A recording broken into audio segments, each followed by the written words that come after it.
Hello, welcome to Lakshmi Pratap recipes. ఈరోజు మన recipe అండి టమాటో తర్వాత పుదీనా కొత్తిమీర 3 కలిపి పచ్చడి ప్రిపేర్ చేస్తున్నాను. టేస్ట్ అయితే బాగుంటుంది.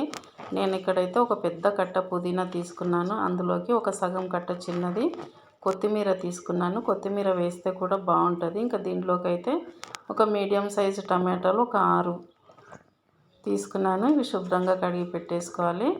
పచ్చిమిరపకాయలు అయితే ఒక పెద్దగా ఉన్నాయి, ఇవి ఒక 10 తీసుకున్నాను. ఇలా కట్ చేసి పెట్టుకున్నాను. ఇంకా దీనిలోకి అయితే నువ్వులు 1.5 టేబుల్ స్పూన్ వరకు నువ్వులు, అలాగే ఎల్లిపాయలు ఒక గడ్డ, ధనియాలు 1 టీ స్పూను, 1 టీ స్పూను జీలకర్ర, 1/2 టీ స్పూన్ వరకు మెంతులు తీసుకున్నాను. ఇప్పుడు దీని ప్రాసెస్ ఏందో చూద్దాము. ముందుగా టమాటాలను అయితే కట్ చేసి పెట్టుకుందాం. ఇప్పుడు స్టవ్ మీద బాండి పెట్టేసి అది వేడెక్కిన తర్వాత ఇందులోకి అయితే 1 టేబుల్ స్పూన్ వరకు ఆయిల్ వేసుకుందాం. వేసుకున్న తర్వాత ఆయిల్ కొంచెం వేడెక్కగానే ఇందులోకి తీసుకున్న మెంతులు వేసుకోవాలి. మెంతులు కొంచెం చిటపటలాడగానే ధనియాలు వేసుకుందాం. అలాగే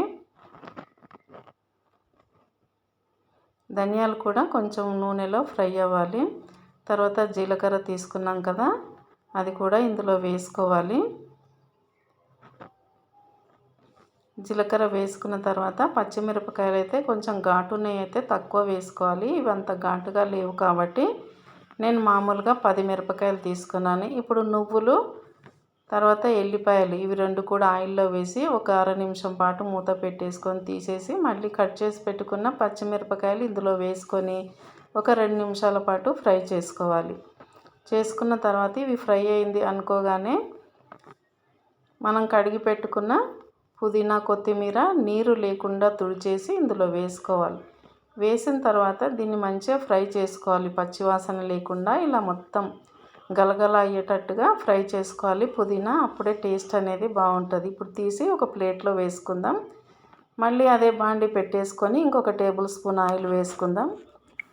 ఈ ఆయిల్ కొంచెం హీట్ ఎక్కగానే కట్ చేసి పెట్టుకున్న టమాటా ముక్కలన్నీ ఇందులో వేసుకుందాము. వేసుకున్న తర్వాత ఇందులోకి పసుపు అయితే ఒక 1/2 టీ స్పూన్ వరకు వేసుకోవాలి.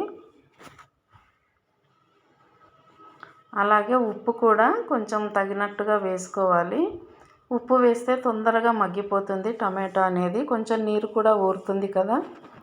అలా ఊరినప్పుడు మనం పచ్చడి చేసేటప్పుడు పైన ఇంకా వాటర్ అనేది ఏం వేయనవసరం లేదు. ఈ టమాటోలోకి అయితే మామూలుగా రోట్లో అయితే ఎంత గట్టిగా అయినా అలా దంపేసుకోవచ్చు. రోకలు పెట్టి రోట్లో మామూలుగా మిక్సీలో వేసేటప్పుడు కొంచెం తడి అవసరం అవుతుంది కాబట్టి అలా చేయకుండా ఉప్పు ఇందులోనే వేసుకుంటే టమాటా తొందరగా మగ్గిపోతుంది. ఇది బాగా మగ్గిన తర్వాత ఇంకా దింపేసుకోవాలి. దింపేసుకొని ఆరిన తర్వాత మిక్సీ పట్టేసుకోవటమే.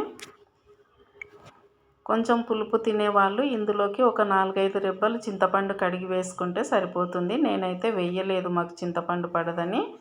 ఇప్పుడు వేయించుకున్న ఇంగ్రీడియంట్స్ ముందుగా ఇందులో వేసుకొని మిక్సీ పట్టుకున్న తర్వాత ఈ టమాటో గుజ్జు వేసి మిక్సీ పట్టుకోవాలి. మొత్తం ఒకేసారి వేస్తే టమాటో అనేది మెత్తగా అయిపోతుంది.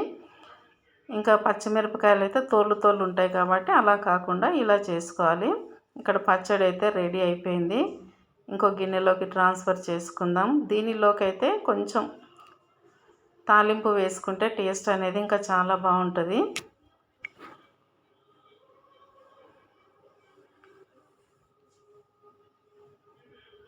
ఈ పచ్చడిని అయితే కొంచెం నెయ్యి వేసుకొని తింటే కనుక సూపర్ టేస్టీగా ఉంటుంది వేడి వేడి రైస్లోకి.